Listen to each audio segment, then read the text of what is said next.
Salut! Aujourd'hui, première véritable vidéo de secourisme, j'ai décidé d'aborder le terme de l'hémorragie externe. Alors tout d'abord, qu'est-ce que l'hémorragie externe? L'hémorragie externe est un saignement abondant qui ne s'arrête pas seul. Les risques de l'hémorragie externe, c'est tout simplement de se vider de son sang et d'aboutir au décès. Il faut savoir que les femmes en moyenne, elles ont entre 4 à 5 litres de sang, les hommes 5 à 6 litres de sang. Donc si on regarde bien, une bouteille d'eau comme ça, c'est 1,5 litre. Donc les hommes et les femmes en moyenne, ils ont 2 bouteilles comme ça. Si vous la videz, elle va être vide. Donc l'hémorragie externe, c'est une urgence vitale, primordiale à prendre en charge très rapidement. Il y a deux types d'hémorragie. Il y en a une qui est entre guillemets beaucoup plus grave que l'autre. La première, en fait, comme vous le savez, on a des veines, on a des artères. Le sang veineux est chargé plutôt en dioxyde de carbone. Il retourne au sang pour repartir au niveau de la respiration pour évacuer ce dioxyde de carbone.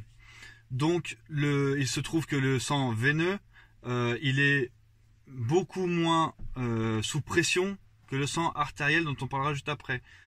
Vu qu'il est beaucoup moins sous pression, l'écoulement va se faire un véritable écoulement assez simple.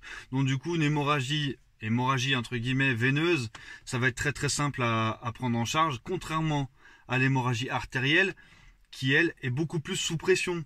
On le voit parce que c'est du sang qui est beaucoup plus rouge vif. Et celui-là, vous allez le voir, il va pulser. Au rythme du cœur, bien sûr, il va pulser.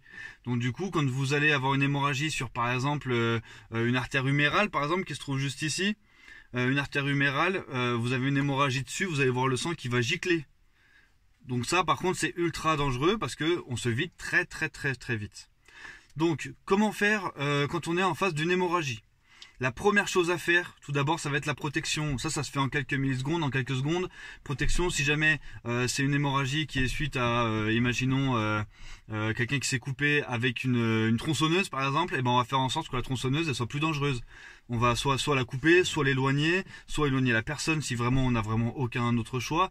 Bref, on va faire en sorte que nous-mêmes on prenne pas un coup de tronçonneuse, par exemple. Ensuite, ce qu'on va faire, c'est venir appuyer très fermement sur la plaie. Très fermement, limite ça va lui faire mal, hein. Mais on vient vraiment appuyer dans le but de boucher le trou, entre guillemets. C'est-à-dire que voilà, vous avez un bras qui vient de prendre un coup de tronçonneuse, on vient appuyer dessus très fermement pour venir boucher le trou. Ensuite, on va venir allonger la personne dans le but d'irriguer son cerveau. Le fait qu'elle soit allongée, ça va permettre à son sang de vraiment aller de partout. Il faut savoir qu'une personne debout, si le cœur du coup il panique à cause en l'occurrence d'une hémorragie, beaucoup plus de mal à irriguer le cerveau, les organes vitaux qui sont le cœur, le poumon et le cerveau. En l'occurrence pour le cerveau, si vous êtes debout et que votre cœur il est paniqué, il va avoir un peu de mal à cause de la force de gravité qui vient vous attirer vers le sol et avoir du mal à envoyer du sang dans votre cerveau. Donc on va venir allonger la personne, comme ça tout votre corps sera au même niveau et du coup ce sera plus facile pour votre cœur d'aller irriguer votre cerveau. Ensuite, bien évidemment, on alerte le 15 pour avoir un avis médical et pour qu'ils envoient les secours. Cette règle, elle s'appelle la règle des 3 A. Appuyer, allonger, alerter. Je vous mets ici une petite vidéo que j'ai faite pour ma page Pensée Secours sur Instagram pour vous illustrer tout ça.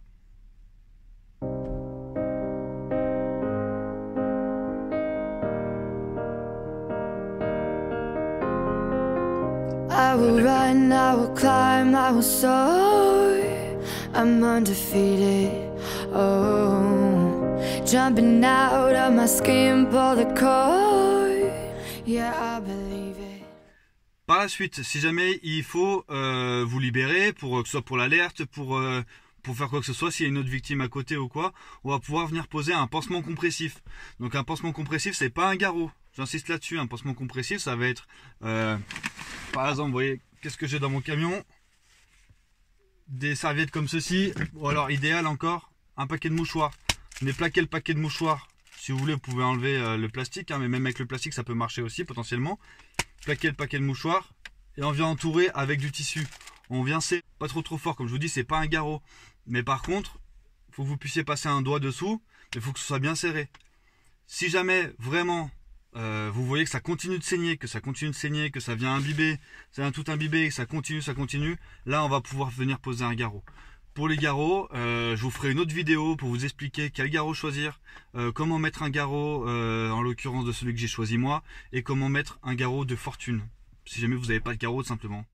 Pour revenir sur la protection, on a vu la protection avant l'intervention, là on va parler de la protection pendant l'intervention. Donc, quand on vient à prendre en charge une personne victime d'une hémorragie, on va être au contact forcément avec du sang. Le sang, il peut être vecteur de beaucoup de maladies. Ça peut être le sida, c'est la plus connue. Ça peut être aussi l'hépatite C. Enfin, vous en avez pas mal. La personne que vous secourez, la plupart du temps, vous la connaissez pas. Vous savez pas qui c'est. Vous ne connaissez pas son dossier médical. Donc, protégez-vous. J'insiste. La plupart du temps, ça va être surtout au niveau des mains, parce que vous allez venir appuyer. Donc, vous allez tout de suite au contact avec le sang. Si vous avez des plaies sur vos mains, si vous avez quoi que ce soit, ça risque de rentrer dedans et vous risquez d'avoir une transmission de maladie. Donc pour vous protéger, vous pouvez utiliser pas mal de choses. Vous avez le sac plastique.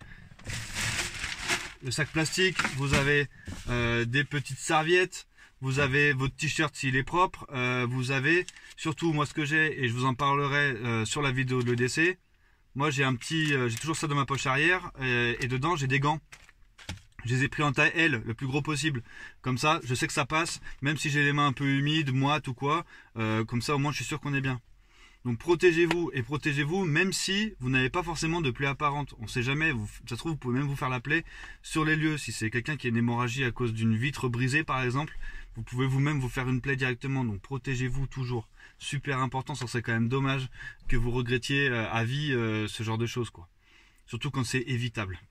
Donc voilà, protégez-vous. N'hésitez pas à me poser des questions ou à apporter des précisions en commentaire. Je répondrai à tout le monde. Je vous souhaite une bonne fin de journée. À bientôt.